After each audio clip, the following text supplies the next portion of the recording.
बड़ी खबर आपको बता दें, मनीष सिसोदिया के घर सीबीआई की रेड चल रही थी। अब वो रेड समाप्त हो चुकी है और ये तस्वीरें जो शुरुआती अभी की तस्वीर हम आपको दिखा रहे हैं। सिसोदिया के घर से सीबीआई की टीम बाहर निकल चुकी है। ये बड़ी खबर, लगातार सुबह 8:30 बजे से ही लगातार सीबीआई की ये रेड चल रही थी। कुल मिलाकर के 31 ठिकानों पर, अलग अलग जगहों पर, और इसमें कई ऐसे अधिकारी भी बताया जा रहा है जिनके आवास पर, उनके ठिकानों पर छापेमार कार्रवाई की गई है। मनीष सिसोदिया के घर से जब सीबीआई की टीम निकली, ये तब की तस्वीरें देखिए। अचानक से वहां पर हलचल बढ़ गई। सीबीआई की टीम सुबह 8:30 बजे से उनके घर में मौजूद थी, उनके सरकारी आवास पर, दफ्तर पर मौजूद थी और वहां पर ये जांच पड़ताल चल रही थी। बीच में खबर ये भी आई कि इतनी लंबी जांच पड़ताल के बावजूद सीबीआई को हालांकि वहां से कुछ बरामद नहीं हुआ है। हालांकि ऑफिशियल स्टेटमेंट का इसके लिए इंतजार करना पड़ेगा, लेकिन इस मसले ने आज पूरे दिन भर एक तरीके से बवाल मचा के रखा। आरोप प्रत्यारोप का ऐसा दौर देखने को मिला कि ना बीजेपी हार मानने को तैयार, ना आम आदमी पार्टी, कोई पैर पीछे खींचने को तैयार नहीं। आरोपों की बयार सी बह गई, एक के बाद एक पलटवार किए गए और अब 10:30 के बाद देखिए सीबीआई की टीम अब जा करके मनीष सिसोदिया के घर पर सीबीआई की ये रेड खत्म हुई है। अचानक से सीबीआई की टीम पहुंची थी, इसका अनुमान नहीं था। मनीष सिसोदिया ने ट्वीट कर खुद इसकी जानकारी भी साझा की। उन्होंने कहा था, स्वागत करता हूं लेकिन मेरे हौसले को नहीं तोड़ पाएंगे। लेकिन यह पूरा मसला जो है शराब आबकारी नीति को लेकर के, आपको बता दें, उस पर उठे सवालों को लेकर के, लेकिन यह पूरा मसला डाइवर्ट होता भी नजर आया। आज अरविंद केजरीवाल ने भी प्रेस कॉन्फ्रेंस की, बीजेपी की तरफ से प्रवेश वर्मा भी सामने आए, इधर राघव चड्ढा सामने आए, आम आदमी पार्टी के सांसद संजय सिंह, सभी ने एक तरीके से मोर्चा संभाल लिया। सभी दिग्गजों ने आम आदमी पार्टी की तरफ से भी और बीजेपी की तरफ से भी, और अपने आरोपों को सही साबित करने की कोशिश की गई। आपको बता दें, 4 गाड़ियों से सीबीआई की टीम निकली है।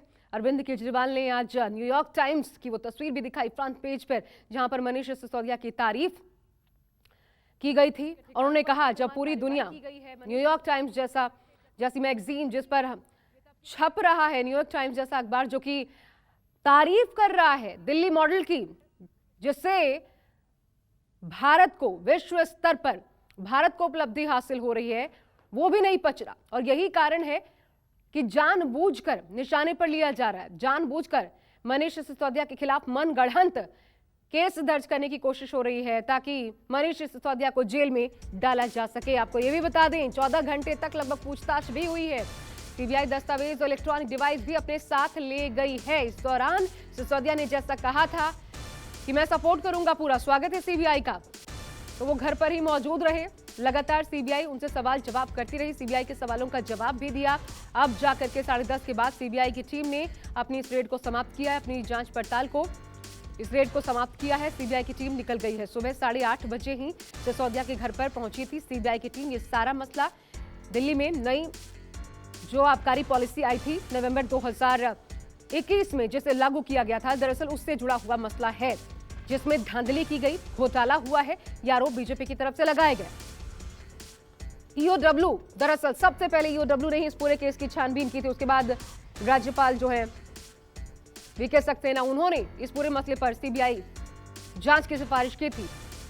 सीबीआई जांच के लिए उन्होंने ही पहला कदम उठाया था इस पूरे मसले पर, और फिर तमाम वो अधिकारी, आबकारी विभाग से जुड़े तमाम उन अधिकारियों पर भी प्रश्न चिन्ह उठाया गया था जिन्होंने इस आबकारी नीति को बनाने में अहम रोल निभाया था। वेव ऑफ क्यों दिया गया, वेवर, उसको लेकर के सवाल उठे। लगभग 144 करोड़ से ज्यादा का ये कहा गया। इसके अलावा गलत तरीके से लाइसेंस का आवंटन किया गया, ये आरोप भी लगे। और इसमें सीधी सीधी संलिप्तता, आरोपों के लिए संलिप्तता उजागर करते हुए बीजेपी ने सीधा सीधा मनीष सिसोदिया को जिम्मेदार ठहराया। लेकिन आपको याद होगा कि अरविंद केजरीवाल ने वो प्रेस कॉन्फ्रेंस भी की थी जिसमें उन्होंने कहा था कि मुझे पहले से पता था कि अब मनीष जी को फंसाने का काम करेंगे। हमारे साथ प्रशांत देव इस वक्त जुड़ गए हैं लाइव, सीधा उनका रुख कर लेते हैं। प्रशांत, खत्म हो चुकी है सीबीआई की रेड, 4 गाड़ियों से अधिकारी निकले, ये तस्वीरें भी हम दर्शकों को दिखा रहे हैं, लेकिन क्या निकला, कि इतनी लंबी पूछताछ पड़ताल से क्या निकलकर सामने आया, कोई इंफॉर्मेशन?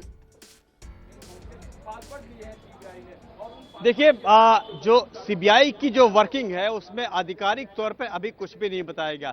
जो सीबीआई की तरफ से जो एक प्रेस नोट आया है वो दिन में ही आ गया था ड्यूरिंग रेड। उसमें ये तमाम बातें कही थी कि 31 ठिकानों पे 7 राज्यों में छापेमारी की जा रही है नई आबकारी नीति को लेकर के, और उसमें 16 लोगों को आरोपी बनाया गया, जिसमें एक कंपनी है, बाकी 15 आरोपी हैं, और नंबर 1 आरोपी दिल्ली के उप मुख्यमंत्री मनीष सिसोदिया को बनाया गया। लगभग 15 घंटे पूछताछ चली, सुबह 7:30 बजे से लेकर इस वक्त 10:30 बज रहे हैं रात के। उनसे पूछताछ की गई है, छापेमारी की गई है, और तमाम ठिकानों पे भी छापेमारी की गई है। और इस वक्त जो है मनीष सिसोदिया घर के बाहर हम खड़े हैं, और तमाम सीबीआई की टीम जो यहाँ रेड करने आई थी वो यहाँ से निकल चुकी है।